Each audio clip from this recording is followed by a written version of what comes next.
Hello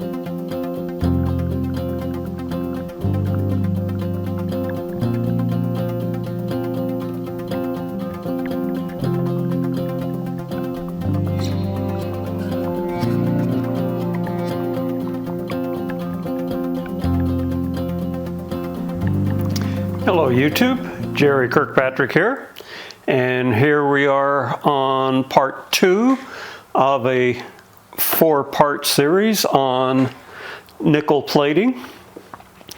In this series, number 2, we're going to be doing a complete build of the anodes, nickel anodes, and we're going to make some solution. So this one is going to be pretty full.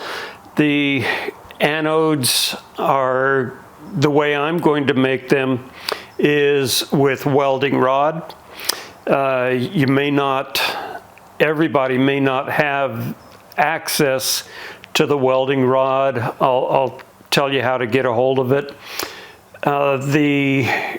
Probably the best way for everybody, no matter where you are, is to just type in nickel plating or nickel plating kit. Either one of those should get you the information you need on getting the supplies, no matter where you are in the world. So that will probably help you out to get your nickel anodes if you're not a fabricator or metal shaper. So most of the people that watch my channel are metal shapers, and definitely we have the need for doing metal or nickel plating because we make so many of our own tools. And here in my shop during the winter, I heat somewhat with propane, so there's a lot of moisture in the air all winter long. So rust is a big problem for me, and I'm sure anybody that heats with propane. So before we get started on building the nickel anodes, I just want to take a quick tour of my complete setup here. Starting from that end, I've got a couple of tubs that I use, so if I want to move liquids around, if I want to use a larger or smaller vessel to do the plating, I have some tubs ready to accept some, so I can put the fluid into a smaller container. And that will have to do with amperage, so we'll get into that later. The distilled water, vinegar, salt, cleaning goods, everything back in there. The brake clean, distilled water, and simple green back there. Up here are some shop rags, baby powder for putting on and on your gloves. You will be putting your gloves on and off quite often because you're going to let your piece soak in here for a while. Maybe manipulate it, change the wires that's hanging the piece so you don't get strikes, that kind of thing. My power supply, I have a bank. I can turn everything on and off right here. I have the power supply, a small pump that I use in the plating tank. My light, I have a large pump that I use to transfer the liquid if I want to change containers. I just put the pump in here, turn it on, get it to the level that I want, and I don't have to worry about pouring. You're guaranteed to spill when you start pouring out of one vessel into another. So the pump that I got originally was way too big, so I use it as a transfer pump now. I have my box of UTP-8 nickel welding rod. It's 99% pure nickel. I have my wires for hanging the product that's going to be hung in the tank here, with a pair of needle nose pliers dedicated here. I don't have to go find them every time I want to do some plating. I try to keep everything set up. If I need to or want to start plating something, I'm ready to go. My pump, I have some hangers that are still able to be used. Once you build up so much nickel on them, they don't make contact very well. So you can use them usually 2, 3, 4 times in the solution before they build up enough that you start losing conductivity.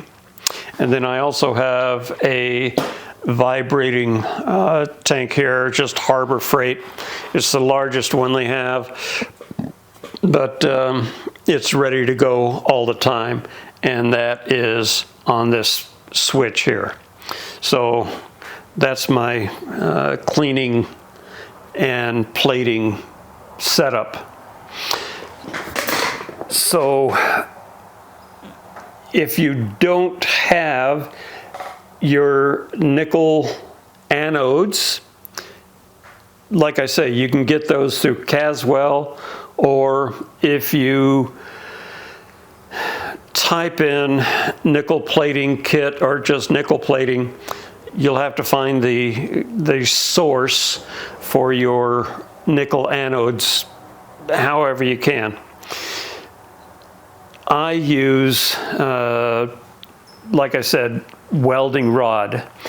If you are here in the United States, you can look for Forney welding supplies, and they're usually in a hardware store, or I know they're in our Napa auto parts store. So looking at a hardware store, auto parts store, if you don't see the rod itself, ask somebody that takes care of the welding supply. I think they can get it for you.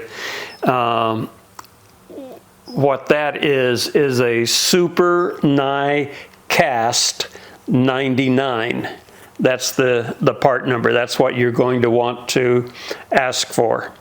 I personally use 1/8 inch,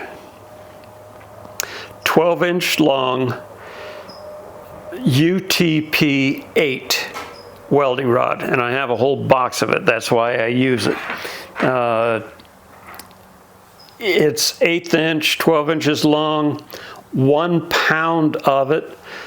You can get 16 pieces. Now, when I make these anodes, I use 21 pieces. So they're cut in half, obviously 10 inches.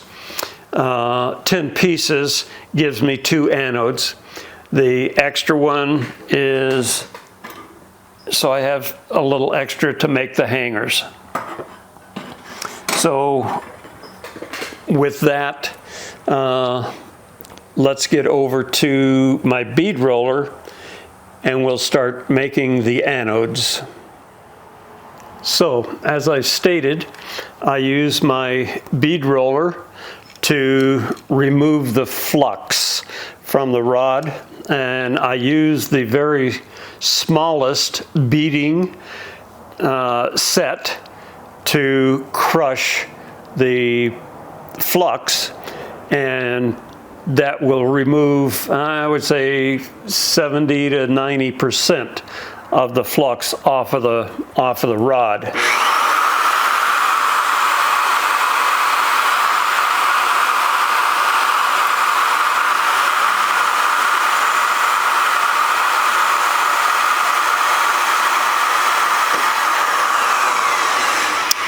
As it turns out, that's 99% of the flux. So that's how the flux is removed off of the welding rod. And to make your hangers, I cut these about 18 inches long, and then I just run the black and the white, the common. So one thing I neglected to mention is be sure to wear all of your safety equipment. Depending on how you're removing the flux, you may want to use a respirator if you're using it or if you're removing it like with a wire brush or something, and safety glasses without a doubt. So after you remove the flux with the bead roller, get a little Scotch-Brite.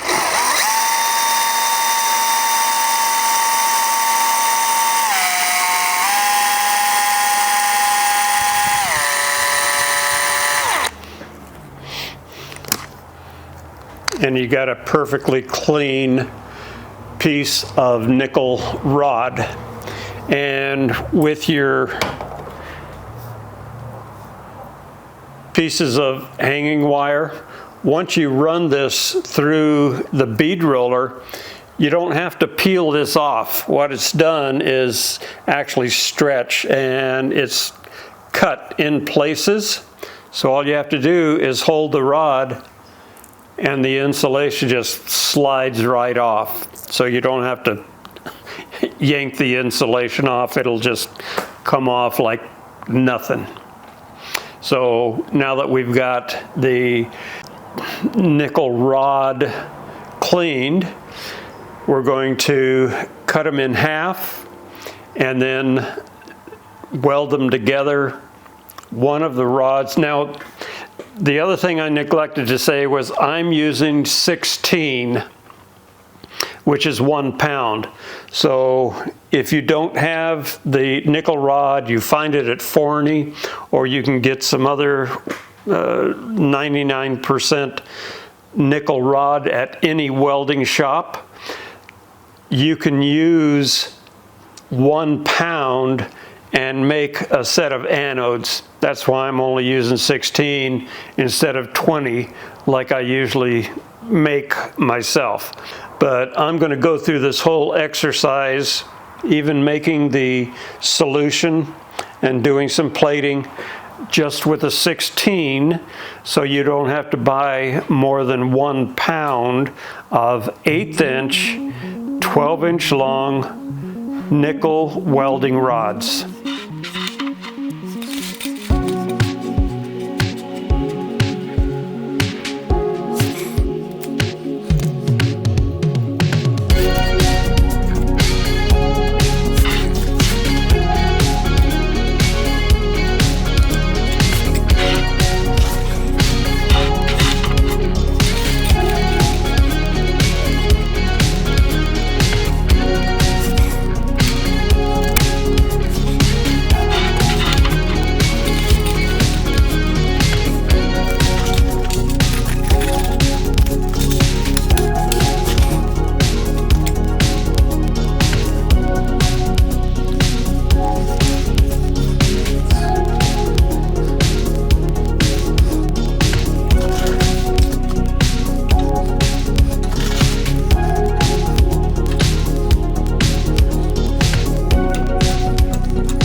here we have the two anodes. I just got finished welding up with 1 pound of 1/8 inch by 12 inch long nickel welding rod.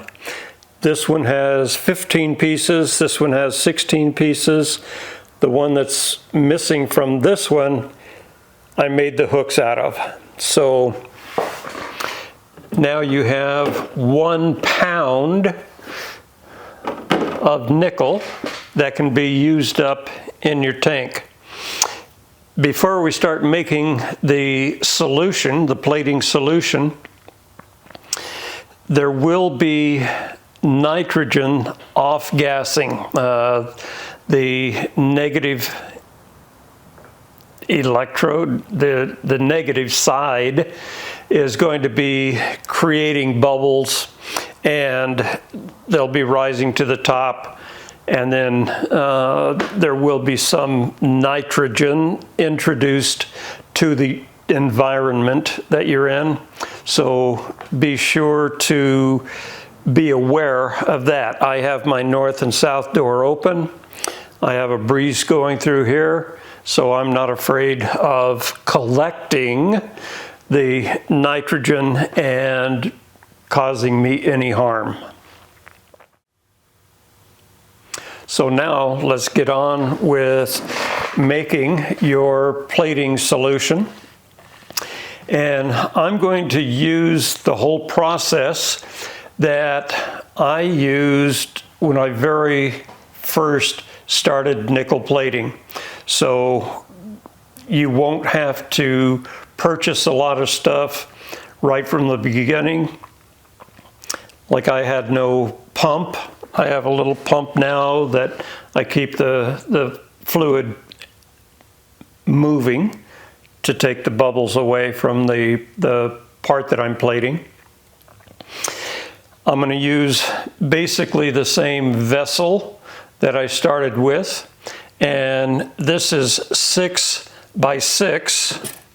It's 8 inches high, but I'm only going to put 6 inches of vinegar in it, and that's so both the anodes will displace a small amount, but whatever the piece is, the volume of the piece that you're going to do plating with is not going to overflow the container.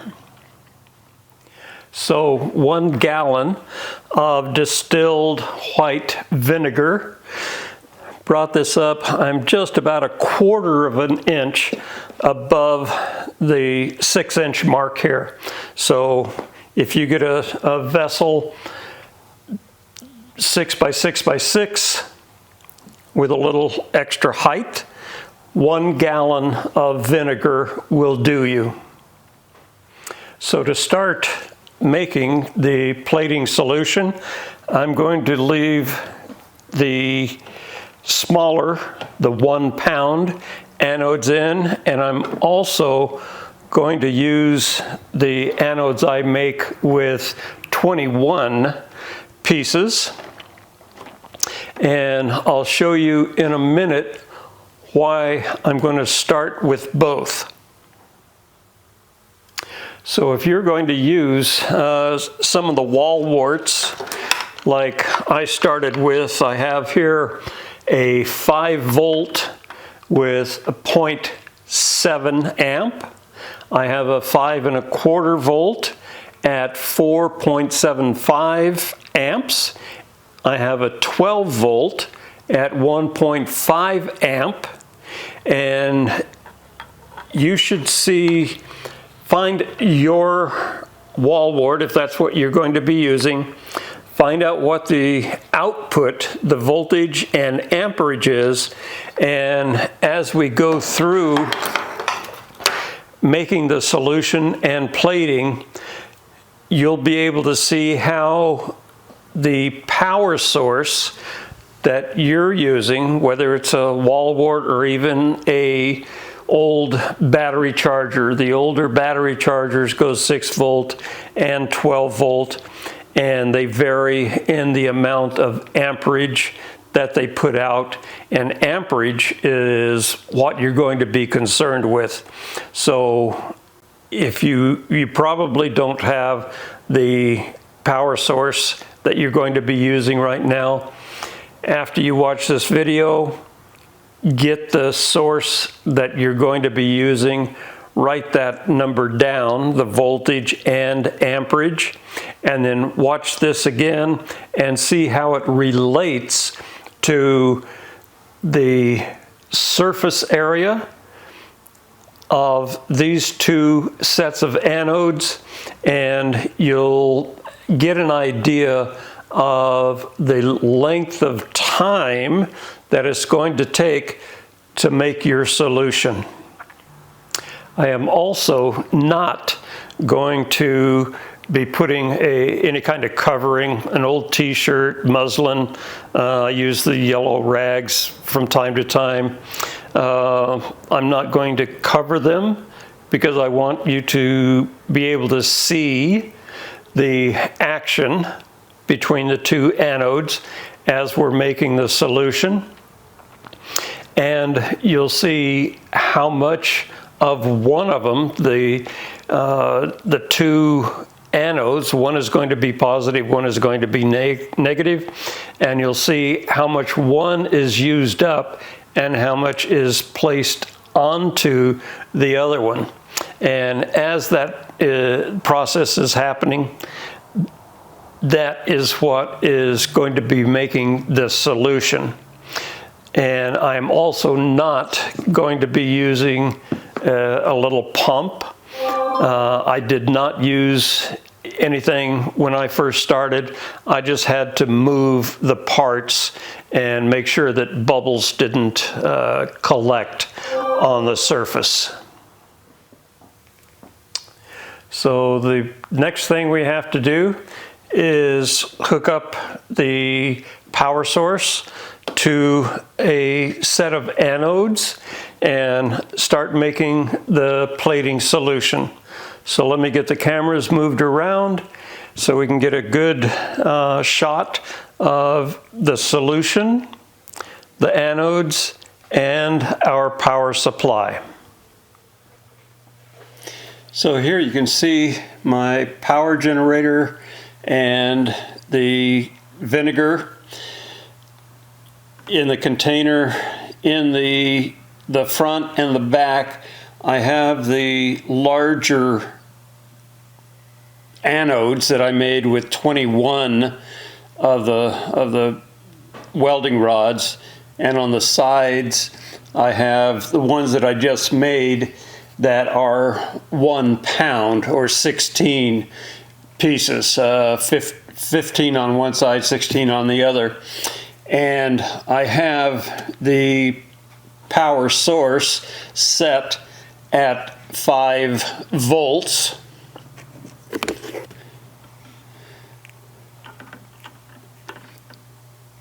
And now between the anode in the rear, the anode in the front, just in the solution, I'm drawing 0.05 amps, as you can see. Next, I'm going to start adding the salt and watch the amperage rise.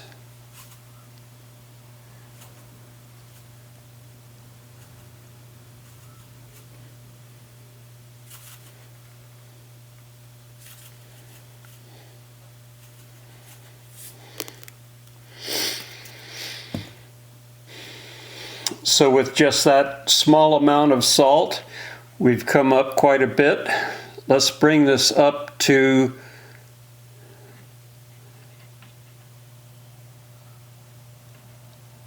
all right, we're at 10.10 amps. A little more salt. Amperage has gone up slightly. We're going to start adding voltage. I'm going to add voltage until I get to 2 amps.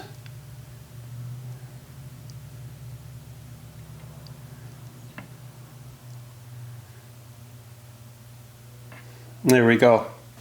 Well, it's 0.20 amps.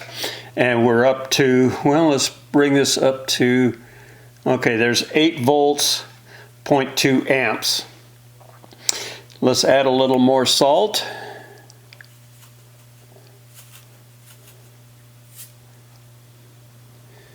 So it looks like we're just at a point where adding salt is not going to be adding much more conductivity through the solution. So you can see that we're starting to get bubbles on this anode. This is the negative anode. If you notice, this wire and this wire over here are very thin. So what I see in that is the electricity is being conducted by the two outside most wires, and that's where it's drawing the solution out in, or the nickel into the solution on those two pieces there. So now that we've got some pretty good bubbles going, coming off of this anode, we will just let this set and I guess you could call it soak for several hours. It's going to take quite a while to get the nickel off of these anodes over to into the solution. So I think what I'm going to do now is disconnect the two larger anodes and hook up the ones that we just made, and we can see how much is taken away from the anodes itself. So I'm just going to switch this one there.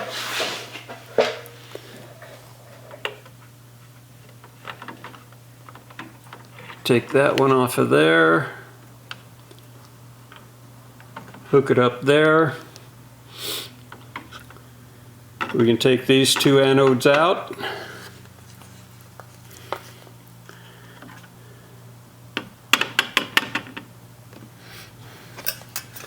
And you should start seeing bubbles coming from this anode.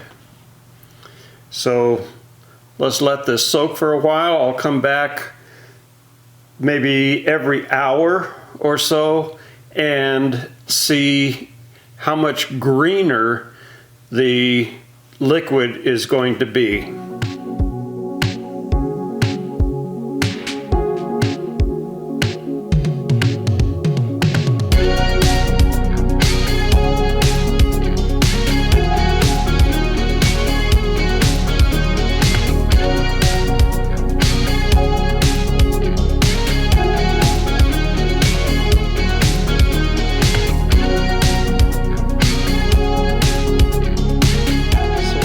See, in 5 hours it has changed the color of the vinegar considerably. And if you noticed, the amperage changed between the 54 amps and then it went up to 65 or 66 amps.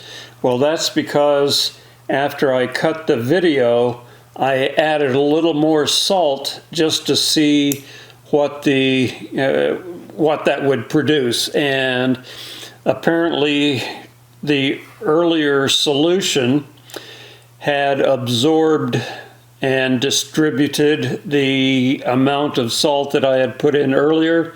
So by adding a little more, it picked up on the conductivity of the liquid during those last 2 videos. Now, I am out here the next day, and you can see we're still at 10 volts and 0.78 amps. So that came up a little bit. Now all I did, I turned everything off last night and then just came in, hit one switch, turned everything on, and this is how it's working right now. And you can see here by the large amount of bubbles coming off of the negative electrode that we're doing quite a bit of agitation in the liquid. This is way too much. I would never do my plating with that much bubbles coming off of here.